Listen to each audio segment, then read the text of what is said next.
स्वागत करतो। गावातील ग्रामस्थ असतील, ग्रामपंचायत असतील, धर्मवीर संभाजी महाराज मूर्ती समिती असेल, सर्वांच्या वतीने आपलं मनपूर्वक स्वागत करतो। आणि या ठिकाणी आपलं शाब्दिक स्वरूपामध्ये स्वागत करण्यासाठी महाराष्ट्र राज्य धर्मवीर संभाजी महाराज मूर्ती समितीचे अध्यक्ष सोमनाथदादा भंडारे यांना विनंती करतो की आपण या ठिकाणी स्वागत निर्विघ्नपूर्वदेव सर्व कार्य करू।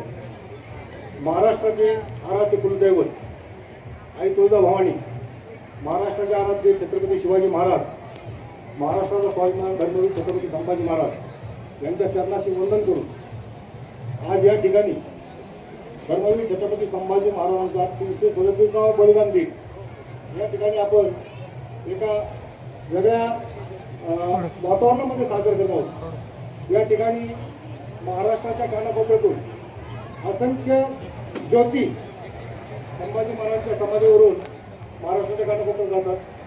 त्याचप्रमाणे कार्यक्रमाच्या निमित्तानं असंख्य ज्योती या परिसरामध्ये येतात। त्या सर्व ज्योतींचं आम्ही धर्मवीर छत्रपती संभाजी महाराज मूर्ती समिती, वडू ग्रामपंचायत, समस्त ग्रामस्थ वडू पंचक्रोशी यांच्या वतीनं त्यांचा आभार मानतो। त्याचप्रमाणे वडूच्या पंचक्रोशीतील प्रत्येक गावातून या ठिकाणी दिंडी आलेली आहे। त्या सर्व दिंडी प्रमुखांचं आता त्यांचं सर्वांचं नामोल्लेख करणे या ठिकाणी शक्य नाही। त्या सर्व दिंडी प्रमुखांचं मी समस्त ग्रामस्थ समिती आणि ग्रामपंचायत यांच्या वतीनं मनापासून आभार मानतो। त्याचप्रमाणे या कार्यक्रमासाठी व्यासपीठावर अनेक मान्यवर उपस्थित आहेत। त्यांचा योग्य आणि मार्गदर्शनाखाली आपण या ठिकाणी त्यांचे व्याख्यान सुश्राव्य करणार आहोत। त्याचप्रमाणे या भारतामध्ये, महाराष्ट्रामध्ये विपरीत परिस्थितीमध्ये काम करून असंख्य शंभू भक्त हिंदुत्वाचं आराध्य छत्रपती शिवाजी महाराज, छत्रपती संभाजी महाराज यांच्या पाऊल खुणावर संघर्ष करून या ठिकाणी महाराष्ट्रभर कार्यरत असतात। अशा शंभू भक्तांचा समितीच्या वतीने, ग्रामस्थांच्या वतीने, ग्रामपंचायतीच्या वतीने सन्मान होणार आहे। त्याचप्रमाणे त्यांची मनोगत या ठिकाणी होणार आहे। या ठिकाणी मला या ठिकाणी सर्वांचा आभार मानण्यात, सर्वांचा आभार मानलं। वेळेची कमी असल्यामुळे थोडंसं आटोपतो घेतो आणि धर्मवीर संभाजी महाराजांच्या चरणी नतमस्तक होऊन सर्वांचा एकदा पुन्हा एकदा आभार मानतो। जय हिंद, जय भारत। महाराष्ट्रभर वर्षभर काम करणारे सोमनाथदादा भंडारे धर्मवीर संभाजी महाराज मूर्ती समितीच्या माध्यमातून मिलिंदभाऊ एकबोटे यांच्या मार्गदर्शनाखाली सर्व हे शंभू भक्त महाराष्ट्रभर त्या ठिकाणी काम करत असतात। आणि जे शंभू भक्त महाराष्ट्रामध्ये हिंदुत्वासाठी काम करत आहेत अशी माणसं शोधून त्यांना त्या ठिकाणी ते पुरस्कार द्यायचं, त्यांना पाठबळ द्यायचं काम ही मंडळी करतात। धन्यवाद दादा। यानंतर प्रास्ताविकाच्या रूपानं आपल्याशी संवाद साधण्यासाठी वडूगावचे माजी सरपंच पैलवान अंकुशराव शिवले यांना विनंती करतो। शेर शिवाका छावाता, महापराक्रमी प्रथम प्रतापी एकही शंभू राजाता। आज या ठिकाणी 337वी पुण्यतिथी स्वराज रक्षक धर्मवीर छत्रपती संभाजी महाराजांची आपण या ठिकाणी साजरी करत आहोत। खरं पाहिलं तर आज आपण वडूगाव ग्रामपंचायत असेल, समिती असेल, युवा प्रतिष्ठा, शिवप्रतिष्ठा असेल, त्याचप्रमाणे समस्त ग्रामस्थ असेल, पंचक्रोशी असेल, सर्वांच्या माध्यमातून आपण आज या ठिकाणी 337 पुण्यतिथी या ठिकाणी साजरी करत आहोत। या पुण्यतिथीसाठी उपस्थित वंशज उर्षदीराजे भोसले असतील, त्याचप्रमाणे थोर इतिहासकार पांडुरंगजी बलकवडे साहेब असतील, त्याचप्रमाणे पंचायत समिती सदस्य कुशलजी सातव असतील, त्याचप्रमाणे सरपंच मडी आयल्यानगर संजय मरकट असतील, सेवानिवृत्त पोलीस महानिरीक्षक नाशिक शेखरजी पाटील असतील, त्याचप्रमाणे पुणे बाजार समितीचे उपसभापती रवींद्र कंद असतील, सर्वच मान्यवर या ठिकाणी उपस्थित आहेत। व्यासपीठावर सर्व वडगावचे सरपंच, उपसरपंच, सर्वच सदस्य मंडळी, समितीचे सर्व अध्यक्ष, उपाध्यक्ष, सर्वच मंडळी, शिवप्रतिष्ठानचे सर्वच अध्यक्ष मंडळी, सर्वच ग्रामस्थ या ठिकाणी उपस्थित आहेत। खरं पाहिलं तर हिंदू स्वराज्याचे संस्थापक छत्रपती शिवाजीराजे यांचे पुत्र शंभूराजे यांचा जन्म पुरंदर किल्ल्यावर 14 मे 1657 रोजी झाला। कुठल्याही बाळाला संस्कारासाठी जडविण्यासाठी आई व वडील या दोघांची आवश्यकता असते. परंतु शंभूराजे यांचे दुर्दैव, त्यांच्या जन्मानंतर काही दिवसांनी त्यांची आई महाराणी सईबाई साहेब यांचे निधन झाले आणि शंभूराजे आईच्या मायेला पोरके झाले. त्यांच्या संभाळ राजमाता राष्ट्रमाता जिजाऊ मासाहेब यांनी केला व स्वराज्याचा दुसरा छत्रपती घडवण्याचे काम मासाहेब जिजाऊ यांनी केलं. धर्मवीर संभाजीराजांना स्वराज्याचे छत्रपतीचे सूत्र हाती घेतल्यानंतर अनेक लढाया केल्या आणि त्यातील एकही लढाई न हरणारा राजा म्हणून इतिहासामध्ये त्यांची नोंद आहे. धर्मवीर छत्रपती श्री संभाजी राजांच्या अखेरच्या क्षणी औरंगजेबाने अनेक आमिषे दाखवून त्यांना धर्मांतर करण्यास सांगितले, परंतु साक्षात मृत्यूच्या दरबारात उभे असताना प्रत्यक्षात मृत्यूलाच ललकारले.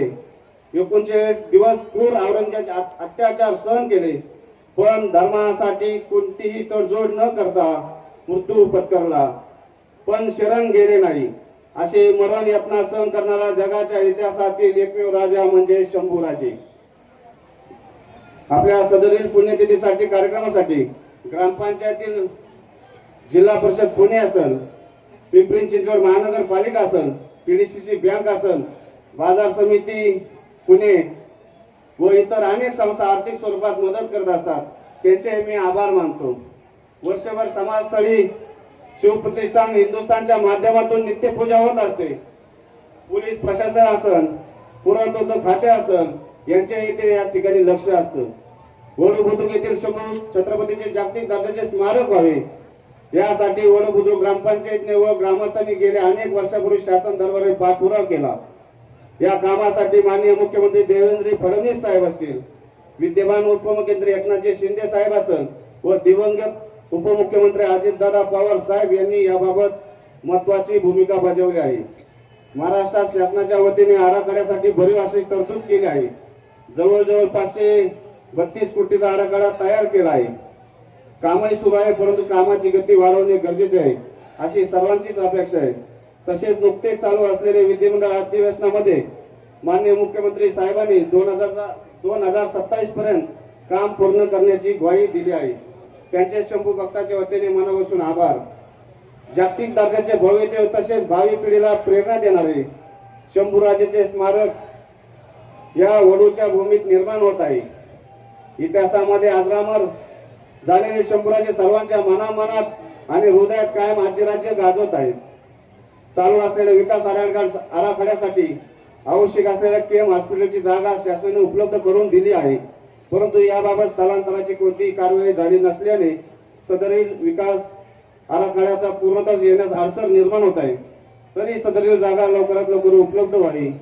आज सकाळी शासकीय पूजा होत असताना माननीय जिल्हाधिकारी पुणे यांनी लवकरच केम हॉस्पिटल स्थलांतरित करण्यास सुरुवात होणार असून या पुढच्या 7 दिवसात कारवाई चालू होईल. महिन्याभरात ही कारवाई पूर्ण होईल.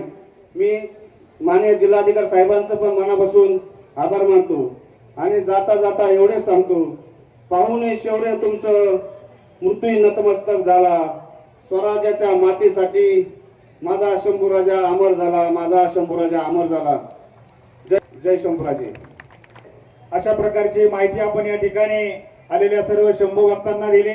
आपणास या ठिकाणी मनपूर्वक धन्यवाद. यानंतर मान्यवरांच्या मनोगतामध्ये आपण या ठिकाणी प्रथमतः ज्यांनी उपस्थान आहे त्यांनी त्या ठिकाणी नाथपंथाचं काम उत्कृष्टरित्या केलेलं आहे. तत्पूर्वी आपण एक संयोजकांच्या सूचनेनुसार आदरणीय आपल्या धर्मवीर शंभूराजांच्या वंशज माननीय वृषालीताई भोसले ताईंना अनेक कार्यक्रमांना उपस्थिती दाखवायची आहे.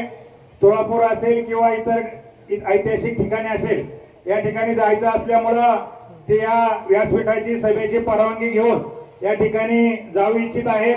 आपल्या सर्व शंभू भक्तांची माफी मागून त्या ठिकाणी पुढील कार्यक्रमाला ते जात आहेत. ताईंचा वडू ग्रामपंचायत असेल, धर्मवीर संभाजी महाराज स्मृती असेल, संपूर्ण ग्रामस्थ असतील, यांच्या वतीनं ताईंचा सन्मान होतोय आणि तो सन्मान त्यांना विनंती करतो की आपण त्या ठिकाणी सन्मान आदरणीय मिलिंद भाऊ एकबोटे दोन्ही मान्यवरांना विनंती करतो की आपण या ठिकाणी ताईंना सन्मान चिन्ह द्यावं.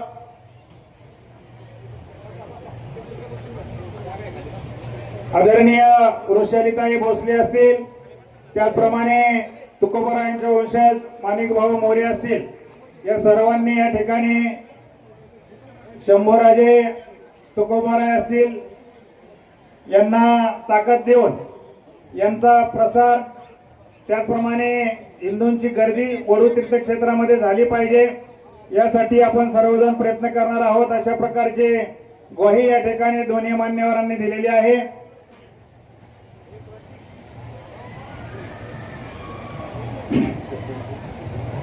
बोला धर्मवीर छत्रपती संभाजी महाराज की जय. त्यानंतर त्याचप्रमाणे माझी उपसरपंच शिवलेताई आपणासही विनंती आहे, आपण ताईंना या ठिकाणी प्रतिमा देऊन सन्मानित करायचंय. शंभूराजांची प्रतिमा, पुस्तक अशा प्रकारचे भेटवस्तू या ठिकाणी ताईंना दिली जाते आणि सर्वांना विनंती आहे आपण त्या ठिकाणी स्थानापन्न व्हा. जे शंभू भक्त हेगडेवर ज्योत या ठिकाणी घेऊन येतात त्यांचं या ठिकाणी आगमन झालेलं आहे. त्यांच्याही चरणाशी नतमस्तक होऊन त्यांचं मनपूर्वक स्वागत करतो. यानंतर मढीगाव गावचे सरपंच ज्यांनी मच्छिंद्रनाथाच्या मढीमध्ये त्या ठिकाणी कानिपनाथाच्या गडावरती हिंदुत्वासाठी मोठं काम त्यांचं त्या ठिकाणी आहे, त्यांना विनंती करतो की आपण या ठिकाणी आपलं मनोगत व्यक्त करावं. संत छत्रपती शिवाजी महाराज की, धर्मवीर छत्रपती संभाजी महाराज की. महाराज स्मृती दिनाच्या कार्यक्रमाला आवर्जून उपस्थित असलेले सर्वच माननीय मान्यवर, विशेष करून ज्यांचं कीर्तन या ठिकाणी आत्ता झालं असे हिंदुत्ववादी प्रखर विचार मांडणारे हरिभक्तपरायण भंडारे महाराज,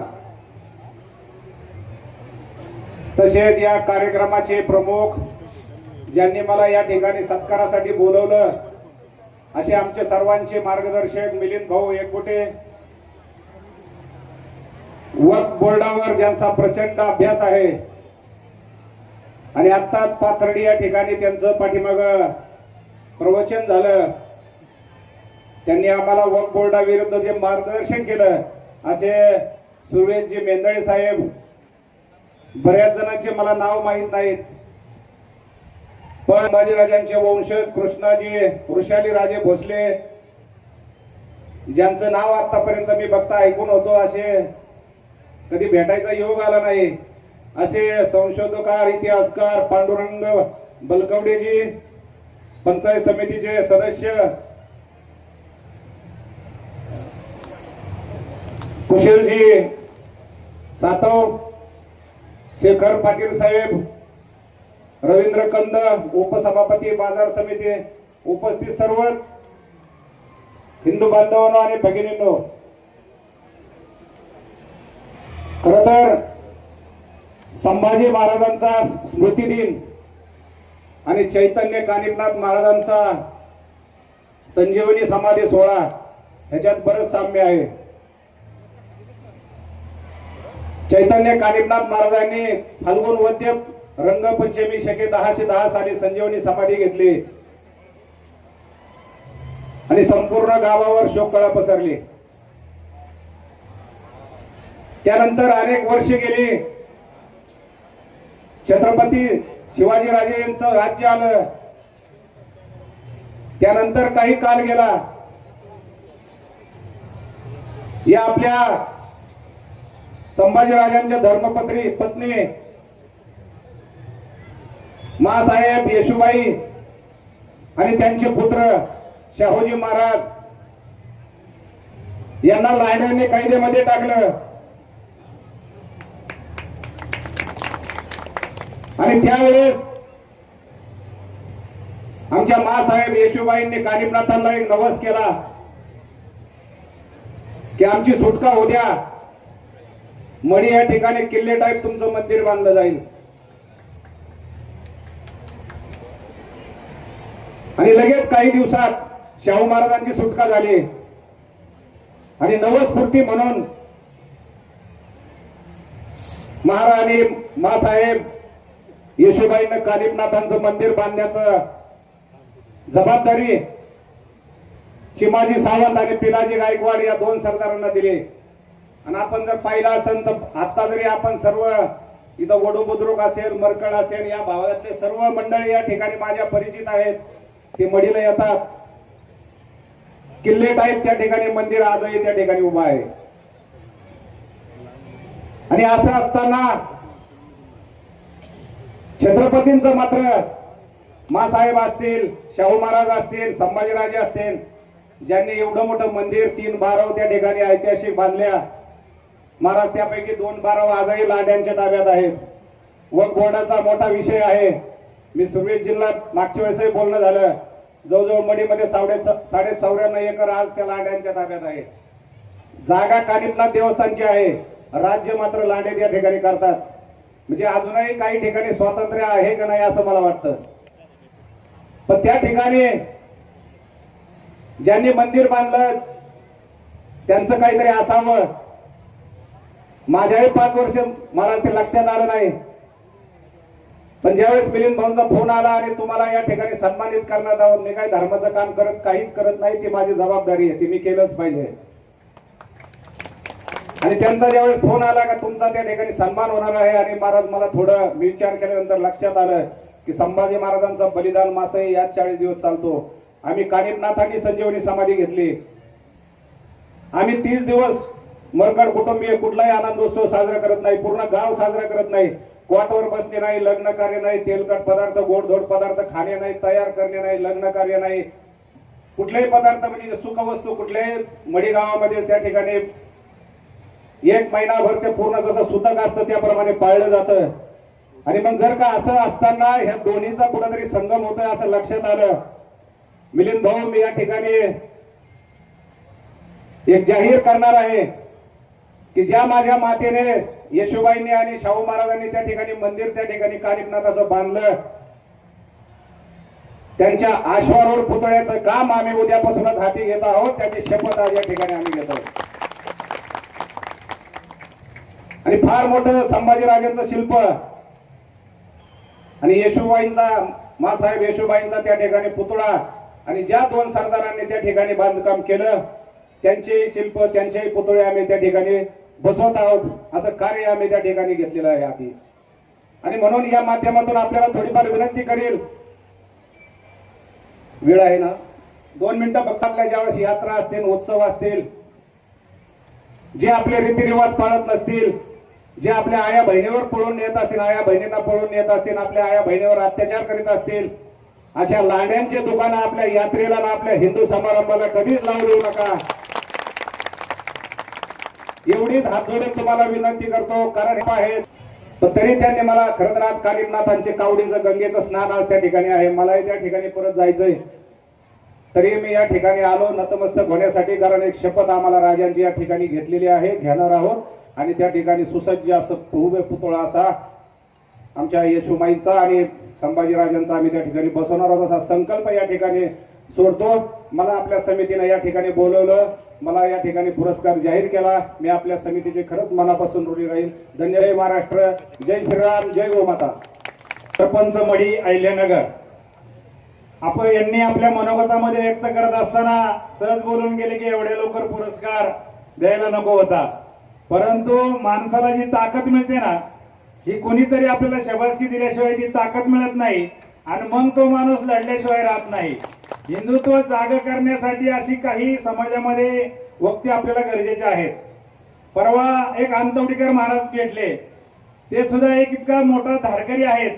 त्यांचंही वक्तृत्व आणि काम करायची गती हे म्हणजे साधी सुधी माणसं नाही, ती डायरेक्ट बोलणार, एक गाव 2 तुकडे करणार आणि तिथला प्रश्न मिटवून टाकणार. असो सरपंच साहेब, आपण या ठिकाणी आलात, शंभूराजांच्या चरणी नतमस्तक झालात. वडू ग्रामस्थांच्या वतीने आपल्याला धन्यवाद देतो. यानंतर दुसरे पुरस्कार जे आहेत, आपण एक सूचना देतो, पुरस्कार आपण हे सर्वात शेवटी देणार आहोत. आणि मग ते पुरस्कार का दिलेले आहेत याचं काम मात्र तुम्हाला मिलिंद भाऊ एकबोटे आपल्याला सांगणार आहेत ते पुरस्कार देत असताना. तत्पूर्वी आपण मनोगत घेतोय. एक 3-4 मनोगत या ठिकाणी होतील, त्यानंतर पुरस्कार होईल आणि कार्यक्रमाची आपण सांगता करणार आहोत. त्यामुळे पंचायत समितीचा एक प्रखर हिंदुत्ववादी पंचायत समितीचे सदस्य कुशलजी सातव यांना विनंती करतो की आपण या ठिकाणी आपलं मनोगत व्यक्त. छत्रपती धर्मवीर संभाजी महाराजांच्या पुण्यतिथीनिमित्त आपण सर्वजण या ठिकाणी जमलेलो आहोत. खरं तर सांगायचं झालं तर धर्मवीर छत्रपती संभाजी महाराजांचं बलिदान हे आपल्या सर्वांच्या डोळ्यासमोर आहे आणि हे धगधगत ठेवण्याचं काम आज ज्यांच्या माध्यमातून चालू आहे असे आमचे मार्गदर्शक मिलिंद भाऊ एकबोटे. खऱ्या अर्थानं माझी जर ओळख सांगायची झाली तर अजितदादांचा खरा कट्टर कार्यकर्ता म्हणून माझी ओळख होती. हवेलीचं युवकचं राष्ट्रवादी युवकचं काम मी केलेलं होतं, पण कुठंतरी असं वाटायला लागलं की आपण ह्या पक्षांची कोणत्या कामं करत असताना जे छत्रपती धर्मवीर संभाजी महाराजांनी आपल्यासाठी जे स्वराज्य निर्माण करून दिलेलं आहे ते कुठंतरी हरवताना दिसायला लागलं. आणि सुरुवात जी झाली ती आमच्या केसनन गावामध्ये जी दफनभूमीला जागा दिलेली होती त्या जागेमध्ये या जिहाद यांनी 2 मजली मस्जिद बांधली गेलेली होती आणि त्याच्याकडे कुणाचं लक्ष जात नव्हतं. बांगलादेशी त्या ठिकाणी येऊन नमाज पाडत होते, त्यांचे कट कारस्थान चालू होते. अशा वेळी माझ्यासारख्या धर्मभक्त आणि शंभू महाराजांचा भक्त जागा झाला आणि ते काढायचं ठरवलं. काढत असताना मला सांगायला म्हणजे सांगता येणार नाही की कारण की मला तो विरोध जो झाला तो ज्या लांड्यांकडनं व्हायला पाहिजे होता त्यांच्याकडनं न होता आपल्या लोकांकडनं झाला. त्यांना सांगता सांगता माझे किती दिवस गेले, 1-2 महिने त्यांच्या विनवण्या केल्या, पण तरी सुद्धा असं कधीतरी वाटायला लागलं की आपण जे म्हणतो ना छत्रपती शिवाजी महाराज जन्मावे ते दुसऱ्याच्या घरात, आपल्या घरात नको. हे किती दिवस चालणार. पुढे आलो. पुढे आल्याच्या नंतर सुरुवात घरापासून झाली. घरातनं विरोध व्हायला चालू झाले. सगळे आपल्याकडे गाडी घोड्या सगळे बंगला पैसे पाणी भरपूर आहे, कशासाठी हे पाहिजे. हाच जर विचार धर्मवीर छत्रपती संभाजी महाराजांनी केला असता, शिवाजी महाराजांनी केला असता तर आज तुम्ही आम्ही या ठिकाणी बसून या भगव्या टोप्या घालून हे कार्यक्रम आपण करू शकलो नसतो. आपल्या माता माऊलींच्या जी इज्जत आज सुरक्षित आहे ती राहिली नसती. आणि मग कुठेतरी असं वाटलं की धर्म कार्यकर्त्यांनी चालू मध्ये मरण आलं तरी आपल्याला काही अडचण नाही, पण आज कुठेतरी धर्माचं रक्षण करण्यासाठी पुढे आलं पाहिजे. आज अहिल्यानगरचे आमदार संग्राम भैया जगताप, काय कमी आहे आज भैयाकडे? महेश दादा लांडगे काय कमी आहे? महेश दादांनी तर प्रकटपणाने स्टेजवरती सांगतात या लांड्यांचं मला मतदानच नको. मिलिंद भाऊ तुम्हाला सांगतो, मी ज्यावेळी पंचायत समितीला उभा राहिलो त्यावेळी आमच्या गावातले सुद्धा असे जिहादी माझ्याकडे आले, म्हणले किती काही झालं तू आमची मस्जिद पाडली असेल किंवा तू आम्हाला किती विरोध करत असेल तरी मग तुला मतदान करणार आहे. त्यांना त्याच ठिकाणी सांगितलं तुमच्या मतदानाची मला गरज नाही, माझा हिंदू बांधव सक्षम आहे मला मतदान करण्यासाठी. त्यामुळे ह्या अशा लांड्यांची आपल्याला मतदानाची गरज नाहीये हे मी सांगून देतोय. आमच्याच केसनच्या बाजूला कोलवडी गाव आहे. संग्राम भैया बुरके गावामध्ये शिवजयंतीसाठी बोलवल्यानंतर असं जसं आता अचानक माहिती दिला तसा त्यावेळी सुद्धा माहिती दिला. काय बोलायचं काही सुचत नाही ना आपल्यातलं हिंदुत्व जागं होतं. तिथं सुद्धा त्या कोलवडीतला उल्लेख केला. ते देऊळ म्हणून ज्याची नोंद आहे, त्याचं मंदिर म्हणून पूर्वीपासून नोंद आहे. आज ग्रामपंचायतला सुद्धा त्याची देऊळ आणि मंदिर म्हणून नोंद आहे. त्या ठिकाणी दर्गा आणि मस्जिद करण्याचं काम या सापांनी केलेलं आहे. आपल्यातल्या तिथं गेल्याच्या नंतर मला सांगायची काही झालं तरी नाही, हे तसे नाहीयेत, हे तसे नाहीयेत, हे आपल्यातले आहेत. आणि आज तो एक सापाख्या गावाला ढसायला लागलाय. त्यावेळी दोन्ही पार्ट्यांना गावाला कळालं की हे कुठेतरी चुकीचं होतंय. त्या ठिकाणी बुरके गावामध्ये बोलल्याच्या नंतर पोलीस प्रशासन जागं झालं, नोटीस पाठवली. मी पोलीस प्रशासनाला हात जोडून कळकळीची विनंती करतोय, आमचा हिंदू बांधव कधी चुकीचं काम करत नाही आणि जर कोण करत असेल तर त्याला करून पण देणार नाही. आणि त्याच्यानंतर आमच्यावरती किती गुन्हे दाखल झाले ते घ्यायची ताकद आमच्यावरती आहे. कारण की धर्माचं काम करण्यासाठी ही आता नवीन पिढी तयार होते. दिल्ली मधलं प्रकरण आहे, आपले सण त्यांना एवढे डोळ्यात खोपायला लागलेले आहेत. आपल्या एका बारक्या मुलीकडनं रंगपंचमीचा फुगा खाली पडला आणि त्या एका लांडेवरती थोडाफार काय कलर पडला असेल, त्या ठिकाणी त्याची किंमत, त्या 2 ठेमाची किंमत एखाद्या जीवावरती भेटलेली आहे. आणि हे सगळं चालू असताना आपण सर्वधर्म समभाव पाळत बसायचं. आता हे कुठंतरी थांबलं पाहिजे. त्यासाठी आपल्याला हिंदू म्हणून एकत्रित येणं गरजेचं आहे. आणि ह्या लांडेला जर सुरक्षित वाटत असेल तर आपला भारत आहे, जे इस्लामिक देश आहेत त्या देशामध्ये सुद्धा हे अजून सुरक्षित नाहीयेत. पण आपल्या हिंदू धर्माच्या नावाखाली या सुरक्षित आहेत. पण एक ना एक दिवस ही आपल्याला डसणार आहे. ते जागे आपण डोळे उघडे ठेवून जर हे फक्त बघत राहिलो तर येणारा काळ आपल्यावरती खूप मोठा असा घात करणार आहे आणि छत्रपती धर्मवीर संभाजी महाराजांचं बलिदान हे व्हायला जाणार आहे. त्यामुळे बाबांनो, इथून पुढच्या काळामध्ये आपण जो कोणता उद्योग धंदा करत असाल, ज्या कोणत्या क्षेत्रामध्ये काम करत असाल, त्या क्षेत्रामध्ये हिंदू धर्माला आणि हिंदू धर्माचं काम करणाऱ्या कार्यकर्त्याला ताकद देण्याचं काम आणि आपली जबाबदारी आहे. खऱ्या अर्थानं अधिकचा वेळ जास्त जो तुमचा घेणार आणि जो मला आज पुरस्कार देणार आहे, या पुरस्कार घेतल्याच्या नंतरून त्याची खरी किंमत चुकती होईल तर त्या कोलवडी मधला जो चांद आहे तो निघाल्याच्या नंतरून. त्या ठिकाणी दत्ताचं मंदिर आहे. दत्ताच्या मंदिरात आज आपल्याला आरती करायला जायचं म्हणलं तर तिथं पोलिसांची पिंजरा येऊन थांबतो. अरे हे आमचं आहे, ते त्यांनी बळकवलंय, त्यांना तिथनं बाहेर काढा. आम्हाला आमच्या जागेतनं बाहेर काढता तुम्ही, आम्हाला आमच्या जागेतनं कोणी बाहेर काढू शकत नाही.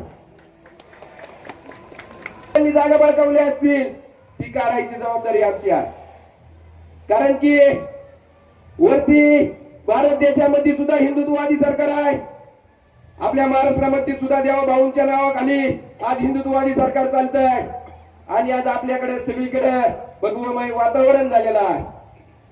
त्यामुळे इथून पुढच्या काळामध्ये तुम्हाला हात जोडून कळकळीची विनंती करतोय की हिंदू धर्माचं काम करणाऱ्याच्या मागे भक्कमपणे तुम्ही उभं राहिलं पाहिजे. कारण की हे काम करण्यासाठी हे वाघाचं काळीज लागतं, हे मी माझ्यावर अनुभवतोय. बारकी पोरगी आहे, बाहेर पडताना सांगती पप्पा संध्याकाळी लवकर या. त्यामुळं इथून पुढच्या काळामध्ये हे जी काय अशी कामं करत असतील त्यांच्यासाठी आपण सर्वांनी एक झालं पाहिजे. आज त्या कोलवडीकरांवरती वेळ आलेली आहे, विषय गाजणार आहे आणि आपल्या समोर तो विषय येणार आहे. जसं केसनांसाठी आपण सर्वजण एकत्र झालात त्याच पद्धतीने त्या कोलवडीकरांना सुद्धा आपल्याला या जिहाद्यांच्या हातातनं काढायचं. त्यासाठी बाळगतो की तुम्ही त्या कोलवडी गावासाठी एकत्र येसाल आणि त्या कोलवडीकरांची मदत करसाल. आणि आज या ठिकाणी मला बोलवलं पुरस्कारासाठी आभार मानतो. आणि आपल्या द्यायच्यात माझ्या पाठीमागे सगळ्यांचा आवाज मोठा आला पाहिजे. छत्रपती शिवाजी महाराज की आवाज कमी येतोय. धर्मवीर छत्रपती संभाजी महाराज की धर्म की भारत माता की जय श्रीराम. आता आपण ज्या 2 वक्त्यांच्या मनोगतामधून ऐकलं याच्यामधून हेच महत्वाचं आहे की आपण गावोगावी संघटित झालो पाहिजे. आणि या अगोदर संग्रामप्पांनी सांगितलं की नुसतं संघटित होऊन चालणार नाही. त्यांनी एक म्हणजे दृष्टांत दिलं बघा की काही माणसं 90 पेल्याशिवाय काम करत नाहीत. आणि मग याच्यासाठी आपल्याला व्यायाम केला पाहिजे, संघटित झालं पाहिजे.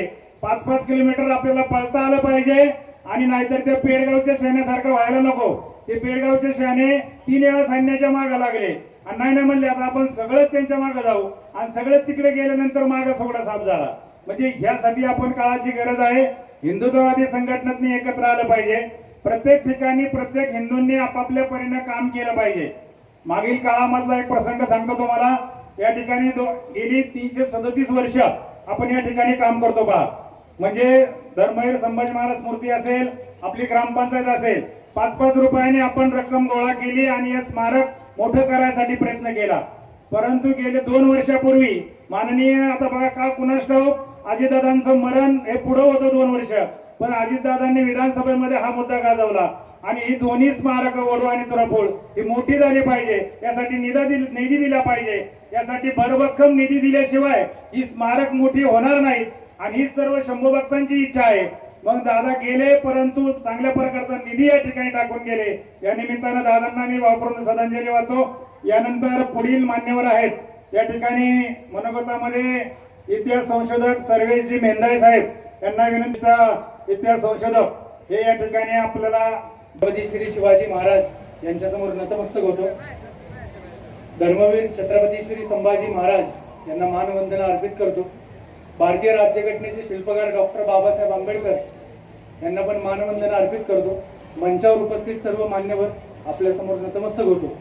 आणि येथे जमलेला तमाम हा विराट हिंदू समाज आपल्या समोर 5 मिनिटासाठी मी काही मांडणी करायचा प्रयत्न करतो. आपल्या सर्वांना माहिती असेल की 2047 पर्यंत भारताला विकसित भारत बनवायचं स्वप्न सगळे भारतीय लोक करत आहोत. पण हेच 2047ला काही भारतामध्ये इस्लामिक संघटना आहेत की ज्या म्हणतात की आम्हाला भारताचा गजवाय हिंद करायचा आहे. आता हा गजवाय हिंद म्हणजे काय की सगळ्या भारताला इस्लामिक राज्यामध्ये कन्वर्ट करायचं. आणि हे करण्यासाठी यांच्या संघटना गेल्या कित्येक वर्षांपासून स्ट्रॅटेजी आखून पूर्णपणे नियोजनबद्ध काम करत आहेत. आणि त्याची काही उदाहरणं मी तुम्हाला सांगतो.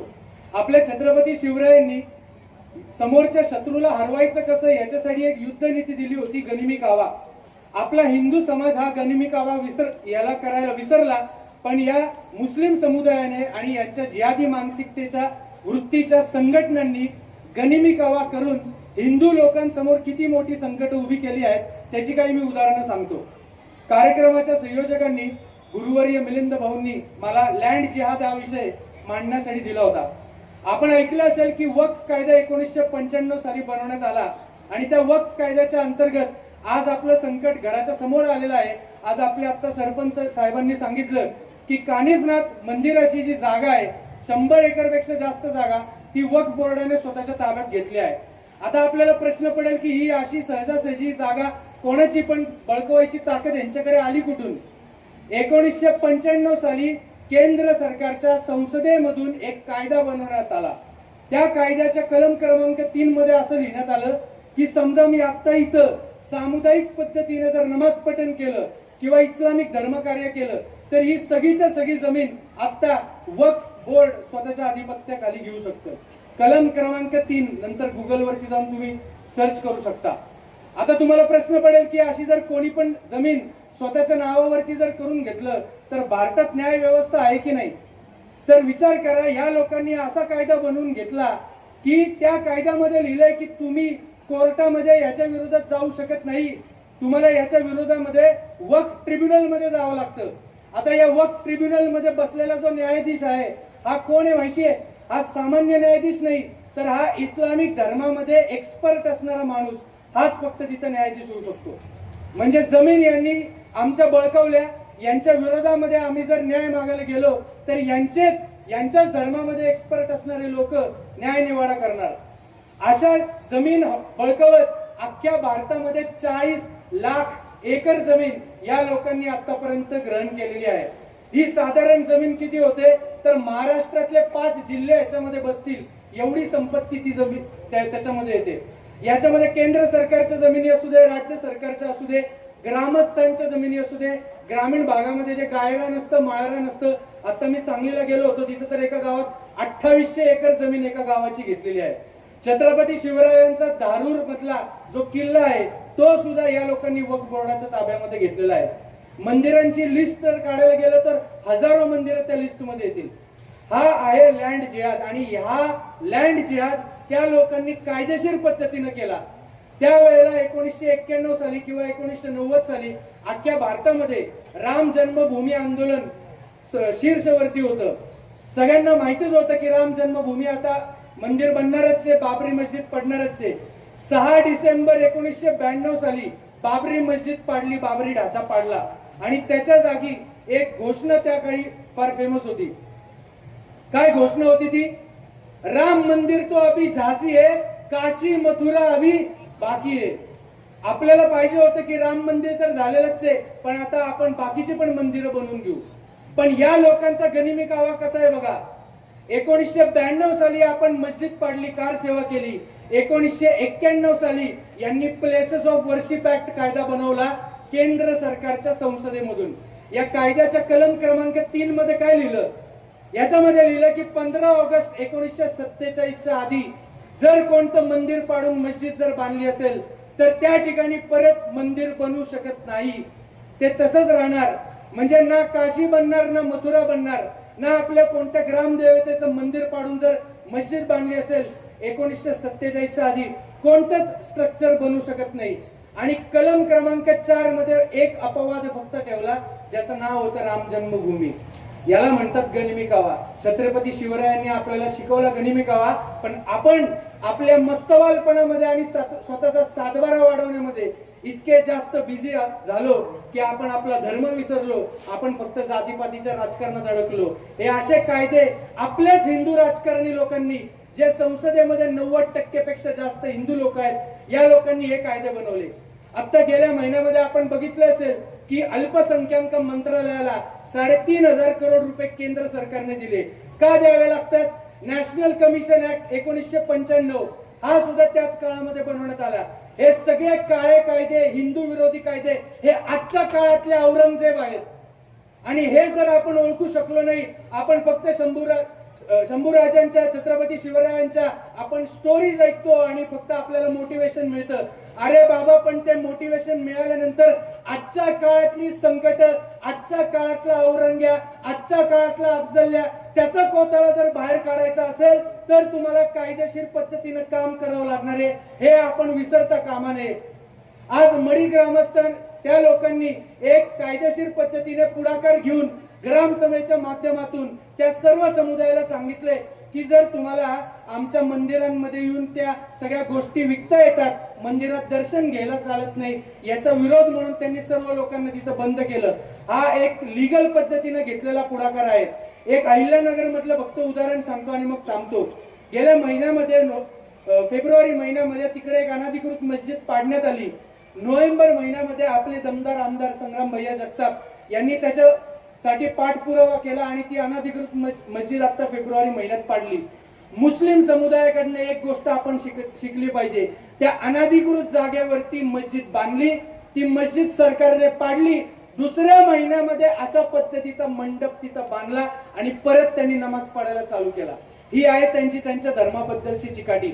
आणि आज आपल्या धर्मामधला माणूस जर कोणी गोरक्षण करत असेल, जर कोणी हिंदुत्ववादी संघटनांमध्ये जर काम करायला गेला असेल, तर या लोकांचे पाय कसे खेचू, या लोकांना विरोध कसं करू आणि यांच्यावरती FIR कशा पडतील, याच्यासाठी आपल्या समाजातला काही एक वर्ग काम करतो.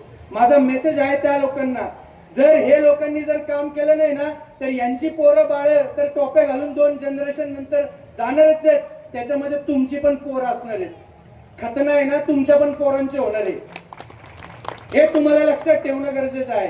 आणि त्याच्यासाठी आपण सर्व हिंदू समुदायाने एकत्रित येऊन हिंदुत्ववादी कार्यकर्त्यांच्या मागे उभे राहिलं पाहिजे. छत्रपती शंभूराजांचा आदर्श घेतला पाहिजे. देव, देश आणि धर्मासाठी ज्या राजांनी काम केलं, त्या राजांना आपण आज प्रभू श्रीरामांच्या बाजूला देवाऱ्यामध्ये बसून त्यांची पूजा करतोय. ती कशासाठी?